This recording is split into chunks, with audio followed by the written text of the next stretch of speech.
Everyone. So I'm just gonna show you a little bit of some of the work I've been working on currently. So this little piece right here is actually one of my current projects so far that I just got started on just a couple minutes ago before recording. So this piece right here, as you can see, I'm just gonna demonstrate my art style to you real quick. This picture right here, as you can see, let me turn on the light, was actually all done with pencil at first. It was sketched first with pencil, and then what I did was I kind of shaded a little bit, just shaded it a little bit to the aside from the edges a little bit right there. And then what I did was I took a Sharpie right here. I took a nice little Sharpie, and I traced where my drawing was right there, and I kind of made a little silhouette. Now that wasn't actually traced at first until I just kind of used my pencil to kind of darken it up some to make it into a nice little silhouette, and then traced it around like that. Not necessarily just blackening the whole design. You see what I'm saying? So as you can see, I haven't added a quote to it. I usually like to add words to my work as a way for the viewers to have a perspective of it and for them to have a connection to what the words are trying to say along with the artwork. However, I'm trying to actually sell my words more than just the actual artwork, because we can all use like motivational words and upon reflections of our daily lives and our daily struggles, what we've been through. So I think that would be a really good way to do art. But in general, the style is actually like, it's kind of like, I wouldn't call it tracing art because it's kind of different from your current tracing. Tracing is usually like you're tracing a photograph or another artist's work and so forth like that. But me, I just like to sketch my stuff out with pencil at first and then trace it with the Sharpie to make it look more polished, as if like you're kind of looking at a comic book or so forth, something like that. So I would probably call my style. I like to call my work silhouettes. My own way of doing silhouettes, so that it's kind of like you're looking. You don't necessarily know who the image is. A lot of times I like to do different pictures of my favorite celebrities or singers or rappers, whoever, and I kind of like to make them into cool silhouettes and so forth, to where you can't actually see their faces, but you can. A lot of times I might add some facial detail, and I'm gonna show you real quick on how I add the facial detail. But real quick, let me just show you how. Let me just give you a little presentation on how I do it. So what I'm gonna do is, real quick, let me straighten this camera out real quick, is I'm going to start out with something really simple. Now, something that we probably learned in the first grade. So what this is going to be, I'm not necessarily that good on like giving tutorials, because I don't necessarily like to give tutorials too much. I just like to show the process of my work, and just to monetize my work as well before I start putting them in galleries, so that I'll already have my audience already there. But I'm gonna start giving more tutorials now, though, because I think that's really cool, and I love watching artist tutorials. So what we're gonna do is we're just gonna do a simple drawing. Now this is actually gonna be a surprise. We are going to do the most simplest tutorial ever. We are going to trace our hand. Now, I have a very small hand right there. As you can see, my hands are really small. Like, as a lot of you might be familiar with the Teen Titans Go episode where they make fun of Robin's baby hands. I've always said I got baby hands. All my friends used to say I got baby hands. All right, so we're gonna trace my hand like so. Okay, watching. Okay, I'm gonna trace my hand. It might get a little bit of bumpy. It might get a little bumpy because, alright. Now hopefully this turns out pretty good. I mean, I'm not really too confident within my drawings at times. Simply because, I'm still getting used to a lot of stuff. You know. I don't like to call myself a professional artist or, somewhat that good. I still like to call myself an amateur, because sometimes when you do get really good at art, and people are saying that your art is really good, I think that they're a little pretty good. I mean, I'm not gonna say we could kind of make that a little straightened out. I mean, it's a very simple design. You know, it's pretty good. All right, so what we're going to do is I'm just going to show you guys exactly how you bring our drawing to life with a Sharpie. Now, a lot of artists don't really do this too much, though. I mean, because when I was younger, my friends, a lot of my older friends showed me how to draw comic books. Okay, so and they showed me a very cool technique with a Sharpie. Now, usually I would shade it, but I don't know. I don't want to shade it first, so we're just gonna see how this turns out. So, hold on, let me make sure this camera is recording. Okay. Now, I'm about to tell y'all some cool stories too as we're doing this. So, to be honest, what was I saying? Oh, yeah, when you get a little bit too confident within yourself, when you get really good at doing art, when you get really good at drawing and so forth, to where you kind of run into some roadblocks to where you start to think, oh, I'm so good and I'm better than I'm really good at this, and it's like I may be a professional or I'm gonna be in galleries and so forth, and everyone's gonna think I'm this big artist, and then you get too far up into your head, too much into the clouds, and then you start finally understanding. You start looking at other people's art, and then you start getting yourself into those type of situations, and you say, wait, but I might still be an amateur, and I'm still learning and soaking intelligence up like a sponge. So I still have time to learn everything and not to let everything go to my head. So when I was younger, my cousin my well actually my cousins would show me art, but my older friends would show me a lot of cool techniques that you can do with Sharpies.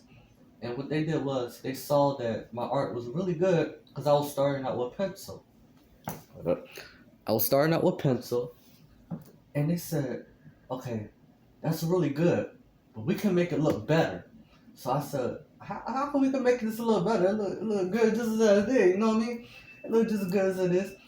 And they said, "No, we can make it look better, but you know how those comic books look? Those comic books, because I was getting the comic books early. I was getting the Batman comics, the Aquaman, the Spider-Man comics, and they were like, we can make it look like that." So I was all like, "Oh, like word, like really, y'all can make it look like that?" And they said, "Yeah, just give us some time."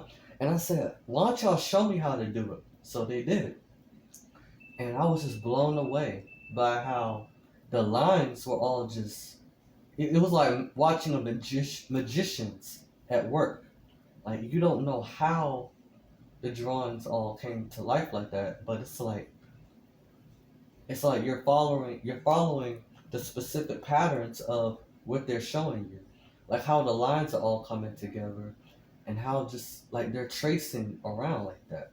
Now, what they did tell me is they helped me get really good. They showed me how to trace art, but they said remember to when you're coming up with your own original art. Now, this is a very powerful lesson that I want to give to artists out there. Always be original. Always be original. So that's why I stopped. I still draw celebrities at times, just not all the time. And I wouldn't necessarily put my drawings of celebrities like in galleries and so forth where they could sell, because I want to come up with my own original art. It's very important to come up with your own original art because you're setting up your own copyrighted law for yourself. That way, that if a person does, however, use your work for a monetization, and then they want to start to sell it on their own, or they start making copies of your work, then it belongs to you. So you have the pull to either to own your work. Now that way, that's what my grandfather taught me, and rest in peace, my great grandfather. He taught me a lot, but most importantly, he taught me he shared a lot of wisdom with me through the years. Hold up, okay, so all right, we're gonna get to that story in a minute, but I'm just gonna show you guys because we're gonna add a lot more to this drawing right here. We're gonna add a lot more to this piece. I'm gonna bring some more lighting real quick. There you go. There we go. Now we got enough light. It look like a studio now, y'all. Okay. So, what was I saying? Oh yeah, just following the lines. Now now whoever's watching, if they want to, I want you guys to do this with me, because this is actually gonna really help you improve your artistry and your style, and it will help you find your artistic style, which is a very important part of being an artist, is to find your style.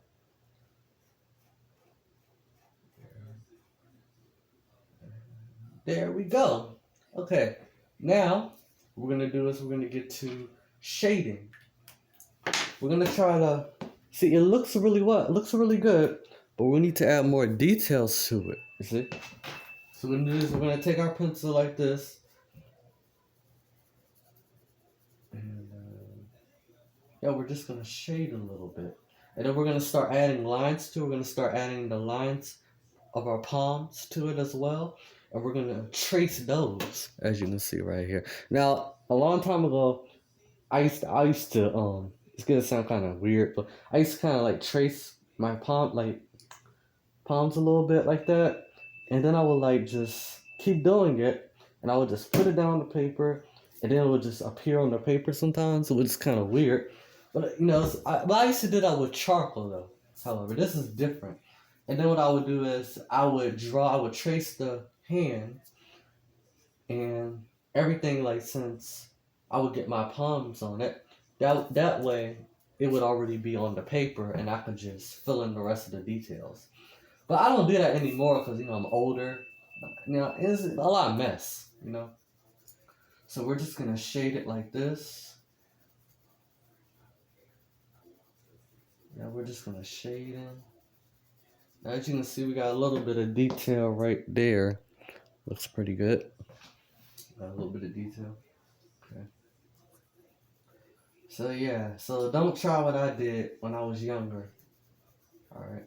So what I was saying, my great grandfather inspired me to be an artist. Just through the years, the wisdom that he has lent me through the years. And I've taken that wisdom and I've learned to just express everything that he's taught me through my artwork. He told me a long time ago when I was younger to write stuff down. He said, you have a lot of words within you. You have a lot of wisdom, because I was raised by my great grandparents and my grandparents. So wisdom comes at a very young age. It's so much to the point to where it's like, you feel like you're the smartest person in the world.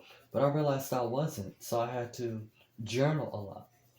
But he instilled a lot within me and raised me to be a great artist as well as a human being. And my Mimi, who was my grandmother, who was practically my mother, was a great example in my life. I love her with all my heart, and I will cherish her within my heart and my soul forever. And to be honest though, school years, however, were the most difficult, because I didn't have a lot of artistic expression within my school years until I had finally gotten out of school, in which my grandmother homeschooled me. And when I was in third grade, she pulled me out. I was only 7 years old at the time. School can be a little rough at times, but once you get the hang of it, you're okay. I always tell myself, I will especially tell this to young children as well, to always find what interests you and what could pull your attention to filling in education as well. Like, what could be a reference to education to pull your interest in? Whether it be, because not every child is going to be into specific academics. So what I like to do is I like to find, like, now at my grandfather's church, we have children there. And what I like to do is I like to find their interest within whatever they're interested in, like such as writing, reading, or art. And what I'll do is I find their interest within, they like art just as well as I do. So what I decided to do is every Sunday to get them to draw something different. And then what we're gonna do is we're gonna start teaching other stuff within it, like such as, we have Sunday classes and so forth, to get that into to mix that within the artwork itself. So I say find a child's specific interest and just let them explore within that interest to the point to where it becomes the education, and then we can start implementing economics into it. That way they can easily get a good interest and a good feel for academics. So we're just gonna keep shading like this. See, my camera's still on good. We're just gonna keep shading until the hand comes to life. Okay, like so.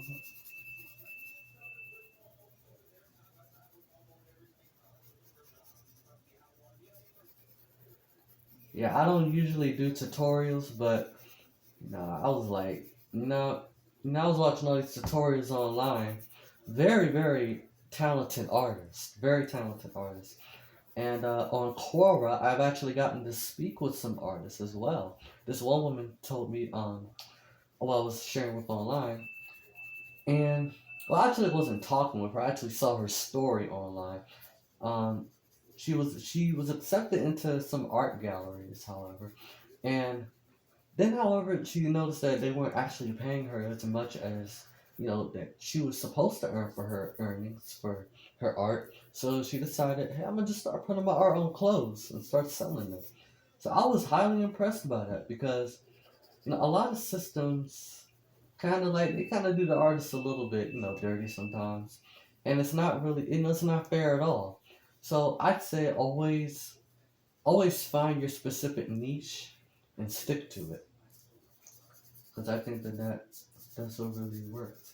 But yeah, tutorials, however, these artists that do tutorials, I when I first started out, that's all I watched.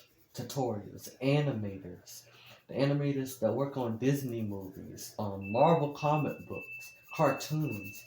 Ever since I was young, cartoons has just been my bread and butter. I love cartoons. I remember I used to do impressions of cartoons. Like I would watch SpongeBob all the time. I love watching SpongeBob. I would study their voices, do research on the voice actors, and learn how they got the voices down and just the creators within themselves. Like one of my favorite creators, Steven Hillenburg, who created SpongeBob. I love how he studied um like aquatic stuff as well, like aquatic analogies and stuff like that. I love that, and how he learned about um, sea creatures and was able to turn that into cartoons. My other favorite creators, like such as I'm highly inspired by Butch Hartman, who was the creator of the Fairy Odd Parents. I really love his work as well, and Stan Lee, who is just like a godfather to me. Stan Lee is a very, very legendary creator. Like, he just made Spider-Man just like it really amazed me because he was rejected at first. Very similar to how Michael Jordan was cut from his basketball team, but he still kept going. And that's what I saw within Stan Lee and how he still published Spider-Man on his own, regardless of how someone turned him down. And I'd say to you, I haven't been too motivational right now. I haven't really said anything too motivational. So, what I will say to people right now, while you're watching, is if you get turned down and you put all your heart and soul into something, and you just really wanted to share it with the world, and the world isn't really taking you seriously, and then you get rejected, and it starts to make you cry, or it makes you feel a certain way. One time I got rejected at my local YMCA. Like I wanted to go on the court with all the older kids and the older guys, and they said, "Dude, how old are you?" And I said I was maybe like 15 or 14, and they said, "Oh no, bro, like you might get hurt out here, right?" So when I went to my car, I cried, and when I got in the house, I'll admit it. I'm gonna keep it real. I actually like I cried like a little baby. I cried just like I cried just like my little cousin. Right after we take her right after we take her Bubble Guppy's toy. I cried like that. That's how I cried. But deep down in my heart, I said, if I quit today, then there's no telling what tomorrow could bring if I kept going. Hold up. Oh, sorry, it was kind of. There you go. All right. If I quit today and tomorrow I go back and someone sees my skills and they really love it, and I get put on the team, and that's my huge chance right there. What if that happened? And what if that didn't happen as well? Or what if I just completely quit basketball altogether and I just miss out on what could have been? And so I said, starting tomorrow, I'm going to go to the gym and I'm going to work out every single day until I see results of the player that I want to become. And I did. However, I kind of went a little too overboard and I overstrained myself. I kind of overstrained myself by lifting too heavy, eventually causing a certain situation. And that kind of pushed me back on the physique I was trying to build. And now I can't really lift too many weights. But, so I'm just pursuing more of my art, So there goes my hoop dreams. But, I really hope you guys are really getting stuff from this. It's not just the artwork I want you guys to pay attention to. It's also the motivational words. Don't take my word for example. Take the stuff that you've probably seen me written down so far, and look at it like that, like a motivational force field pulling you into its domain, telling you maybe it's not too late. Maybe I still have a chance to do something with my life, even though I feel like I failed in a certain way. So what we're going to do. Okay, so as you can see, it's shaded a lot right here. So what we're gonna do is we're gonna shade in the entire drawing, and how we're gonna do it, because it's going to make it look even more depth. We're gonna do now when we shade the entire drawing. We're gonna take a brush.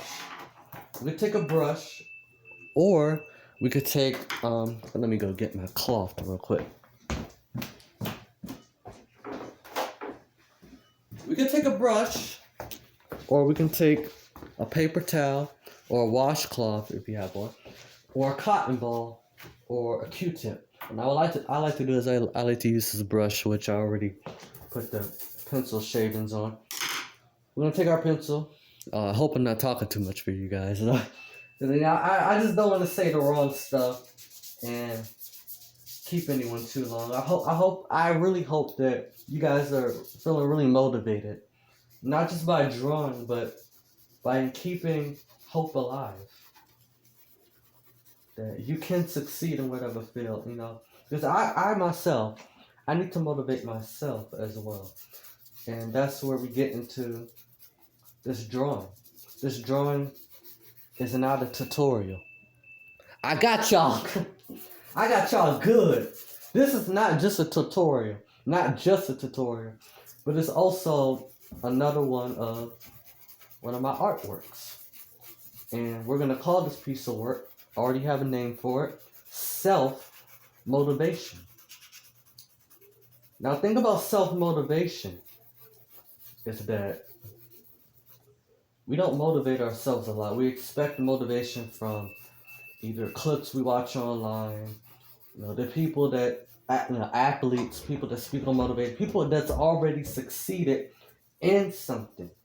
We like to find, and that's very motivational. I get a lot of my motivational from listening and watching a lot of David Goggins. That's basically what inspired me to keep going within sports. And I love to watch a lot of motivational athletes. Kobe Bryant is one of my all-time favorites when it comes to motivation and basketball and everything in life. And a lot of times we look for stuff like that, and we look for stuff online and other people outside to motivate us. But we get so caught up in other people's opinions for motivation, other people's opinions for our daily lives. What do you think of this? Oh, do you think I should be doing this? Well, maybe I should do this, but I'm looking for your opinion. And we don't really spend that time with ourselves. We don't journal enough as it is. And I'm not just speaking to y'all, I'm speaking to myself, trying to motivate myself. We don't journal as much. And when we miss out on doing a lot of that stuff, self motivation, then we start looking for acceptance in other people's opinions.